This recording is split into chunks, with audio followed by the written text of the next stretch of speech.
firm topic page here at dirkmateer.com. In this particular section, we'll explore everything from monopolies to perfect competition and all the different variations that you might find in the marketplace. There's a lot of great video content here.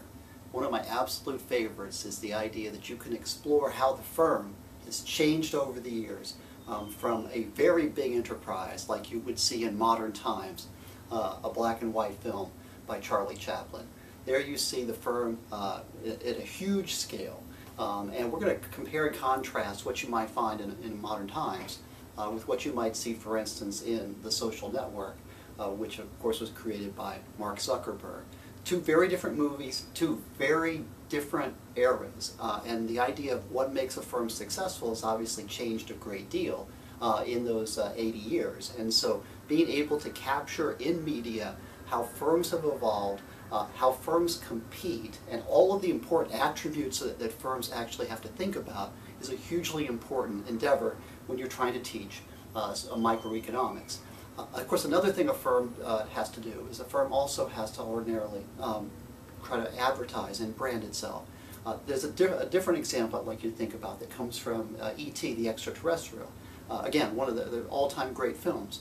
And so when you watch E.T., if you've ever seen that movie, there's this amazing product placement example where E.T. is hungry and the little boy in the movie ends up feeding him candies.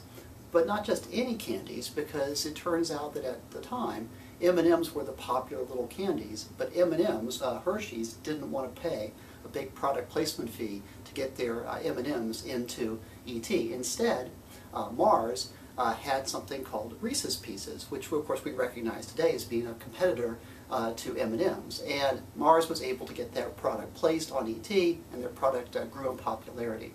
Another example of why firms have to think kind of strategically as well. And you can also find out some really great ideas about strategic behavior in the separate topic header called Game Theory. Finally, I would just like to say that there's also a really interesting reference here. One of my favorites with respect to the firm comes from Kenny Rogers in a song called The Gambler. So what Kenny Rogers says is you have to know when to hold them, you have to know when to fold them. What a great way of remembering whether or not a business is making enough profit to sustain itself, to stay in business, or you have to fold them. You have to either shut down or you have to go out of business because you're not making enough money. Well, I've talked long enough. Hopefully you'll enjoy exploring this portion of the website. So take a look around and find some great stuff on the firm. Have a good day.